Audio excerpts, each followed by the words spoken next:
Welcome to the video lecture for Unit 3, Module 6.4. As always, here are the learning objectives. Make sure to reference these when studying for your lecture quiz as well as the unit exam. So we begin this module by exploring immunocompetence, which is the ability to produce an immune response after exposure to an antigen. We'll consider some of the disorders that result from the immune response goes wrong, and finally we'll examine the role of some stress in the immune responses. So cell-mediated immunity can be demonstrated as early as the third month of fetal development. Active antibody-mediated immunity follows about 1 month later. The first cells that leave the fetal thymus migrate to the skin and into the epithelial lining of the mouth, the digestive tract, and the uterus, and the vagina in females. These cells take up residence in these tissues as antigen-presenting cells, such as the dendritic cells of the skin, whose primary function will be to help activate T cells. T cells that leave the thymus later in development populate lymphoid organs throughout the body. The plasma membranes of the first B cells produced in the liver and the bone marrow carry IgM antibodies. Sometime after the 4th month, the fetus may produce IgM antibodies if exposed to specific pathogens. It's uncommon for the fetus to produce antibodies, however, because the developing fetus has naturally acquired passive immunity due to IgG antibodies from the mother's bloodstream. These are the only antibodies that can cross the placenta. They include the antibodies responsible for the clinical problems due to Rh incompatibility, discussed in previous modules. Problems with incompatibilities involving the ABO blood groups rarely occur. The reason is that anti-A and anti-B antibodies are IgM antibodies, which cannot cross the placenta. The natural immunity provided by maternal IgG may not be enough to protect the fetus if the maternal defenses are overwhelmed by bacterial or viral infections. For example, the microorganisms responsible for syphilis and rubella can cross from the maternal to the fetal bloodstream, producing a congenial infection that leads to the production of fetal antibodies. IgM provides only a partial defense, and these infections can result in severe developmental problems for the fetus.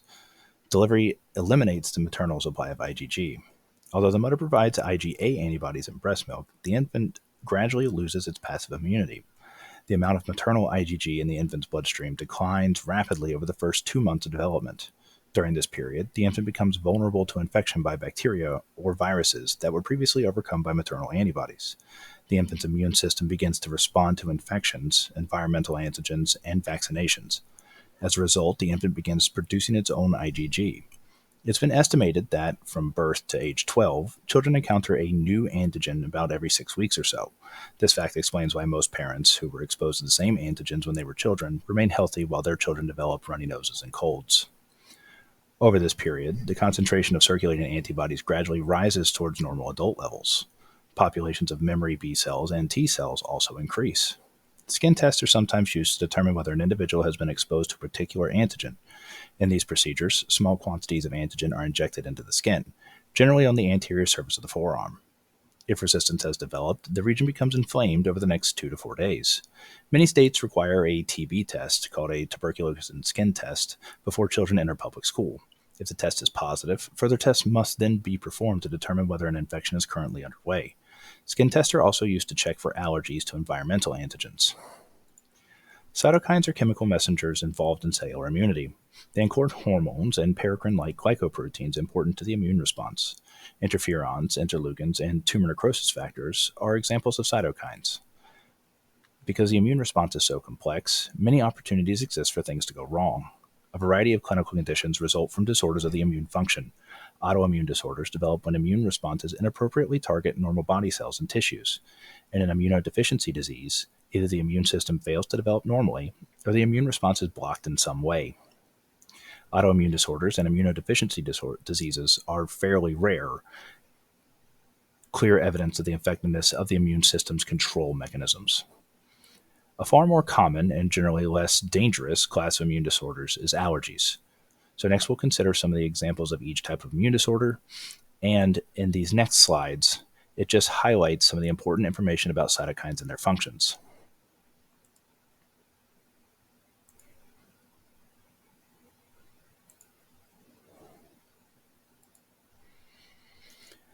Autoimmune disorders affect an estimated 5% of adults in North America and Europe. In previous modules, we've cited many examples of the effects of autoimmune disorders on the function of major systems. The immune system usually recognizes but ignores antigens found in the body, or self-antigens. When the recognition system does not work correctly, however, activated B cells make antibodies against other body cells and tissues. These misguided antibodies are called autoantibodies. The trigger may be a reduction in suppressor T cell activities, the excessive stimulation of helper T cells, tissue damage that releases large quantities of antigenic fragments, often bound to components normally ignored, viral or bacterial toxins, or a combination of factors. The resulting condition depends on the antigen that the autoantibodies attack. For example, the inflammation of thyroiditis is due to autoantibodies against thyroglobin. Rheumatoid arthritis occurs when autoantibodies form immune complexes in connective tissues around the joints. Type 1 diabetes develops when autoantibodies attack cells in the pancreatic islets. Many autoimmune disorders appear to be cases of mistaken identity. For example, proteins associated with the measles, Epstein-Barr, influenza, and other viruses contain amino acid sequences that are similar to those of myelin proteins. As a result, antibodies that target these viruses may also attack myelin sheaths. This accounts for the neurological complications that sometimes follow a vaccination or a viral infection. It also may be responsible for multiple sclerosis. For unknown reason, the risk of an autoimmune problems increase if an individual has an unusual type of MHC protein. At least 50 clinical conditions have been linked to specific variations in MHC structure. Immunodeficiency diseases result from 1. Problems with the embryonic development of the lymphoid organs and tissues, 2. An infection with the virus, such as HIV, that depresses immune function, or 3. Treatment with or exposure to immunosuppressive agents, such as radiation or drugs. Individuals born with severe combined immunodeficiency disease, or SCID, failed to develop either cell-mediated or antibody-mediated immunity. Their lymphocyte populations are low, and normal B cells and T cells are absent. Such infants cannot produce an immune response, so even a mild infection can prove fatal. Total isolation offers protection, but at a great cost. Extreme restrictions on lifestyle. Bone marrow transplants from a compatible donor, normally a close relative, have been used to colonize lymphoid tissues with functional lymphocytes. Gene splicing techniques have also led to therapies that can treat at least one form of SCID. AIDS is an immunodeficiency disease that results from a viral infection that targets helper T cells. As the number of T cells decline, normal immune control breaks down. When a subsequent infection occurs, suppressor factors from suppressor T cells inhibit an immune response before the few surviving helper T cells can stimulate the formation of cytotoxic T cells or plasma cells in adequate numbers. Immunosuppressive drugs have been used for many years to prevent graft rejections after transplant surgeries. Unfortunately, immunosuppressive agents can destroy stem cells and lymphocytes and lead to a complete failure of the immune response. Allergies are inappropriate or excessive immune responses to antigens. The sudden increase in cellular activity or antibody titers can have several unpleasant side effects. For example, neutrophils or cytotoxic T cells may destroy normal cells while they are attacking an antigen, or the antigen-antibody complex may trigger massive inflammation. Antigens that set off allergic reactions are also called allergens. There are several types of allergies. A complete classification has 4 categories. They include immediate hypersensitivity, or type 1, cytotoxic reactions, or type 2, immune complex disorders, or type 3, and delayed hypersensitivity, or type 4. Here we focus on an immediate type 1 hypersensitivity. It's probably the most common type of allergy.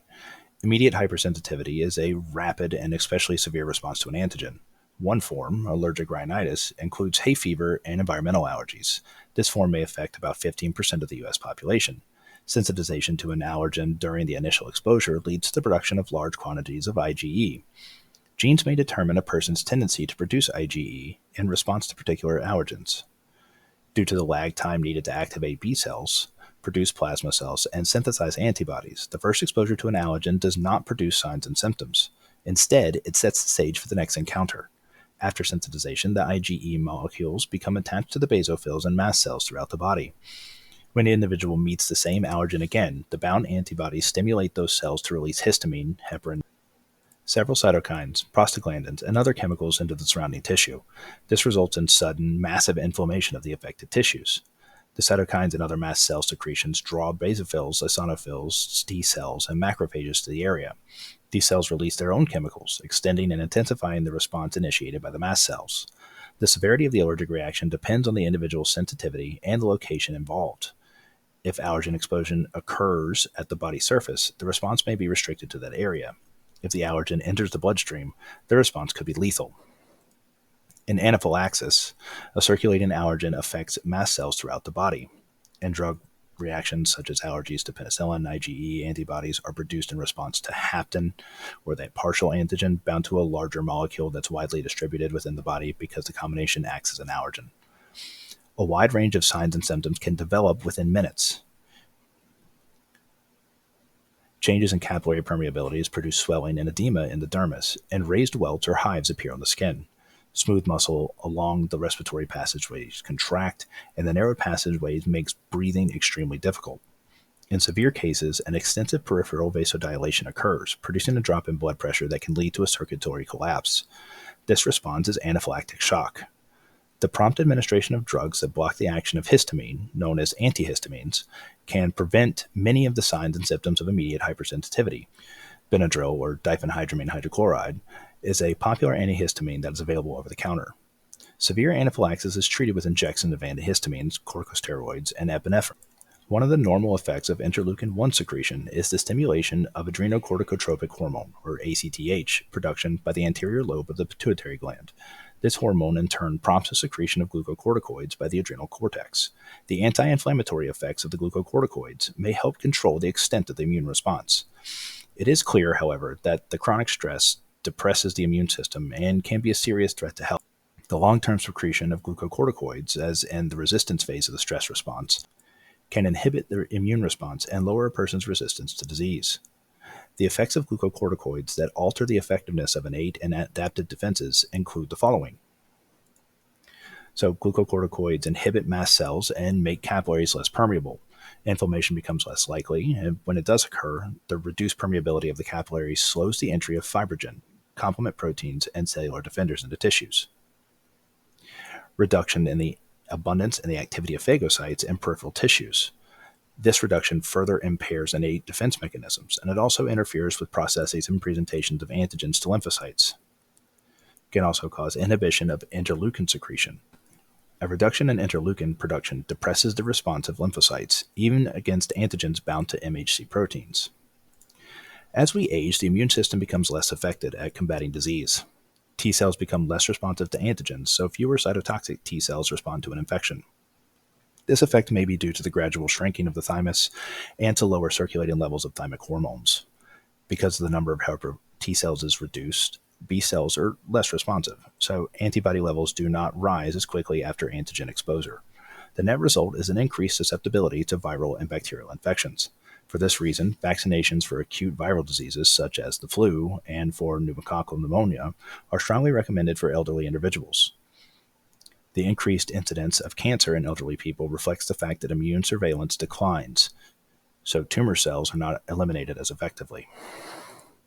Interactions among elements of the immune response and the nervous and endocrine systems are now the focus of intense research. For example, the thymus secretes oxytocin, ADH, and endorphins, as well as thymic hormones. The effects on the CNS are not known, but removal of the thymus lowers brain endorphin levels. Both thymic hormones and cytokines help establish the normal levels of CRH and TRH produced by the hypothalamus. Other thymic hormones affect the anterior lobe of the pituitary gland directly, stimulating the secretion of prolactin and GH. Conversely, the nervous system can apparently adjust the sensitivity of the immune response. The PNS innervates dendritic cells in the lymph nodes, spleen, skin, and other antigen-presenting cells. The nerve endings release neurotransmitters that heighten local immune responses. For this reason, some skin conditions, such as psoriasis, worsen when a person is under stress. Neuroglia in the CNS produce cytokines that promote an immune response, and a sudden decline in immune function can occur after even a brief period of emotional distress.